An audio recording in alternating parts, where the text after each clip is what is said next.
filled his stomach with the pods that the swine ate, and no one gave him anything. Now stop. See, now the son got his money and he took off, you all, on a journey. Now this reminds me of me. And he took it and he went somewhere so far away, and then he got there and he messed up his money in prodigal living. And having a party. He was partying. Every night, get up in the morning, ever seen it? I did it before. Get in the morning, party. Wake up, stretch, party.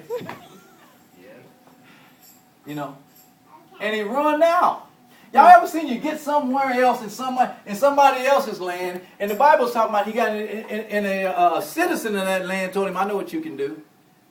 You out of money, I know what you can do. You can go down here and work at the hog farm. Yeah, hog farm. Well, you broke, man. You better go somewhere and work. Ain't nobody gonna give you nothing. You got to do something. He said, man, what have I done to myself? Everybody got so far away from their folks, their house, until they got somewhere and they just had to do whatever they could do. Keep going. Verse 17, but when he came to himself, he said, how many of my father's hired servants have bread enough and to spare, and I perish with hunger? I will arise and go to my father, and will say to him, Father, I have sinned against heaven and before you. Stop. Now, I can go home and eat. Y'all, I lived in the Bay Area for 20 years. Then, and God bless me, my folk raised me right. It wasn't wrong with me. I was crazy by myself. I partied. I made a little money, party. Every morning, where you going? Party. And then you find yourself in this predicament of this community. You find y'all, and then I'm running around saying 5-0. I'm ducking the police now. 5-0 to the left. Keep your head straight. 5-0. My dad ain't taught me about no 5-0. Digging in the Baptist church. I learned that from that community I was around. I learned that from them people I was around. That's right. Amen. So you find yourself taking up what they take up. And then one day you raise up and go like, why am I in this? So, man, we out of food. I've been playing, man, we out of food, man. I'm going to have to go to the store and steal a steak. I ain't had to steal no steaks. My dad go buy steaks. What am I doing stealing steaks? I'm making this sense for y'all. Ever been somewhere and find yourself in the same predicament everybody was when had no business being there? Amen. Yep. So, man, people try to drive you into their mess, and you don't have to be in their mess. Amen. Right. I'm not hurting for nothing. If I can go home, I don't have to put up with this here. It ain't that hard at home. I can eat all I want. I can get fat at the house. But you know what I'm doing? What everybody else is doing. Y'all, I became homeless one time. And you know what? You start adopting what they do. You start finding where the missions is. What time they can eat. You be flat out your mind. I went to college, y'all. I got a degree. Yeah. I got better sense than this. What am I trying to find out what time the mission open up? You're right. You find yourself begging here. Wait a minute. He came to his senses. Emily told me a story. She was a legal secretary. She went to the University of Montana. She decided she'd go to California. She went with her friends. They partied. What you gonna do? Party.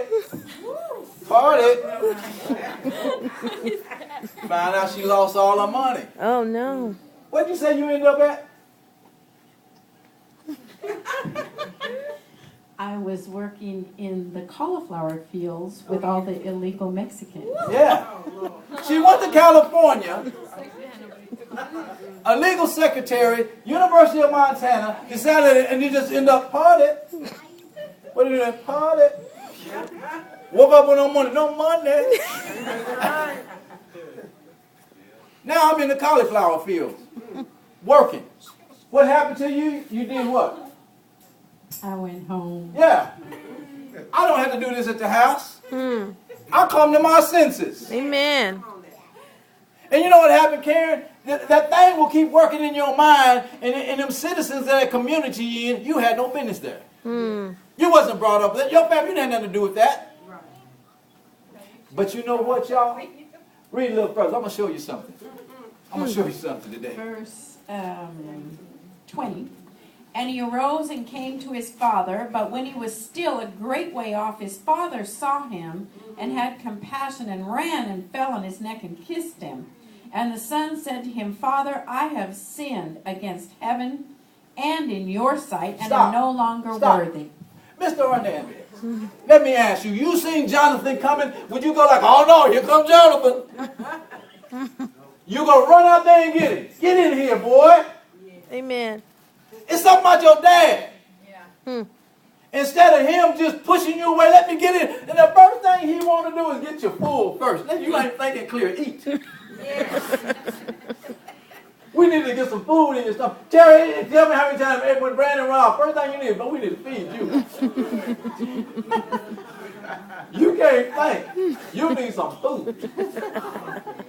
Ain't that funny? Mm-hmm. This is the Bible talking. Yes.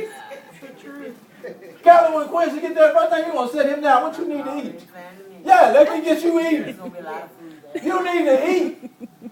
Y'all, when I was in the mess I was in, and I finally got home, you know what my mother said? She said, we need to get some food in you. Hmm. What do you need to eat? Isn't that something? Mm-hmm. Y'all, that's a godly thing. Amen. And you know what? Instead of your parents, I don't get all the way. Hmm. They run out and get you. Get in here. Sit at the chair. You know, and the first thing they do, go take a shower. It seems like when you come in there, you know, it's like you get them stinking shoes off. Wash some of these clothes. Amen. Father, I have sinned. Verse 21. And the son said to him, Father, I have sinned against heaven and in your sight, and am no longer worthy to be called your son. But the father said to his servants, bring out the best robe and put it on him, and put a ring on his hand and sandals on his feet, and bring the fatted calf here and kill it, and let us eat and be merry. For this my son was dead and is alive again. He was lost and is found. And they began to be merry. Now stop. Now listen to this. And I thought of it this year, over all the years I've seen, showed me God's love for us. You know, the Lord, when you admit, you come to your senses. You come to your senses. You know what I'm saying? You don't let somebody make you come to your senses. When you come to your senses. Mm-hmm. I was talking to Conrad one day. Conrad said, I don't belong in this. He said he had some friends. They were doing all kinds of stuff. They were doing everything. Conrad said, I don't belong in this. Amen. That's right. He came to his senses. Yes. He came to his right mind. Amen. I don't belong in this. Ricky, you ever been out there when somebody you in some stuff, you got to wait a minute. I don't belong in this. I have no business in this. You come to your right mind. Emily was telling me some of the situations she got in. She go like, I didn't even have to be in these. I chose that. That's right. And then she told me more than one time she rang him up, Dad. Help. And she said her dad come every time. Yeah. And you know what he told her? As I read the story, she told me, you know what the dad told her each time? If you can get home, I can help you. Yeah. Listen to this. There is no sin so great that it cannot be forgiven. Yes. I don't care what you did, how bad you was in your past. You know, matter of fact, I don't even want to know about that. God forgives you.